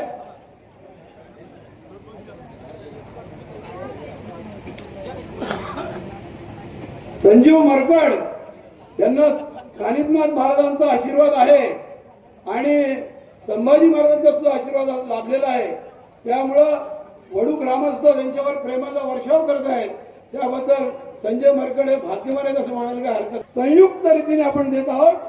निलेश तरस आणि राजेंद्र तरस, निलेश गुलाबराव तरस आणि राजेंद्र बाळासाहेब तरस या दोन कार्यकर्त्यांनी, त्याच्यापैकी निलेश तरस हे नगरसेवक आहेत, निलेश तरस हे नगरसेवक आहेत, यांनी महापालिकेच्या निवडणुकीत निवडून आल्यानंतर महापालिकेमध्ये पदार्पण करताच रावेत गावातली जी मशीद होती त्या मशिदीचं जे बेकायदेशीर बांधकाम होतं, अतिक्रमण होतं, ते जमीनदोस्त करून दाखवलं.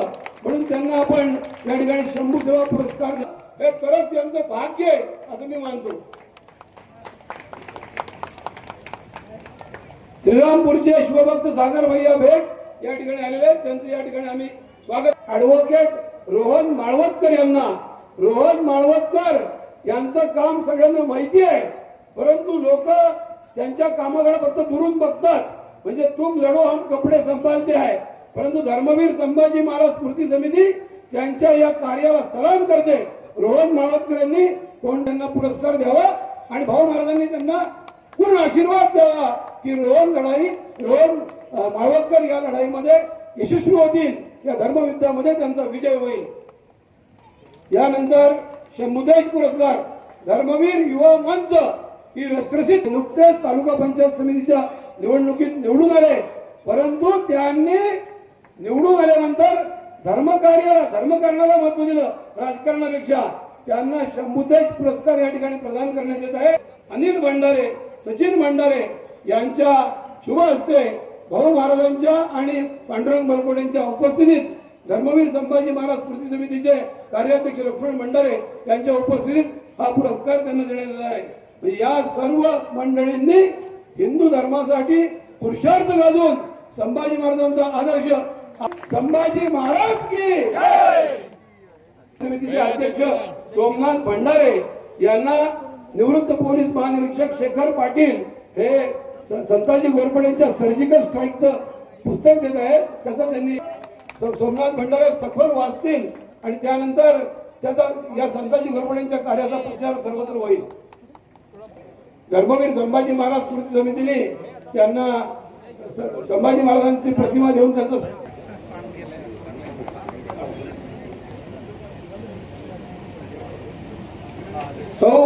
सौ पाटील यांना सन्मानित करण्यात येत आहे भाऊ महाराज पर्यंत यांच्या हस्ते.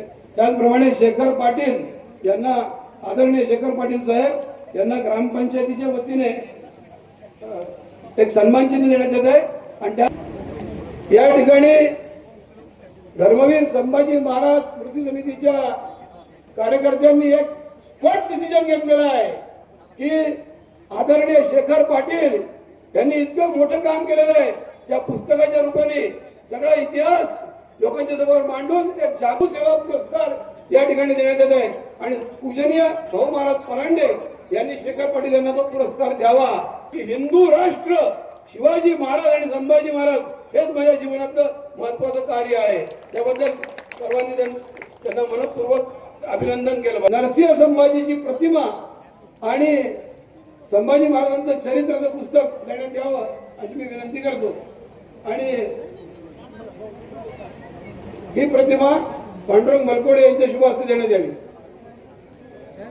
सर्वेश मेंदळे यांना नरसिंह संभाजीची प्रतिमा आणि संभाजी माडपोटी या कार्यक्रमासाठी या ठिकाणी बसून राहिला, याबद्दल ग्रामपंचायत आणि धर्मवीर संभाजी महाराज स्मृती समिती आपल्याविषयी कृतज्ञ आहे. पण जाण्यापूर्वी महाप्रसाद घेऊनच आपण घरी गेलं पाहिजे अशी आपण सर्वांना कळकळीची आग्रहाची विनंती आहे. त्यांना वैचारिक खाद्य खूप मिळालं असलं भाषणाच्या रूपाने तरी सुद्धा महाप्रसाद घेण्याचं टाळू नये अशी विनंती आहे.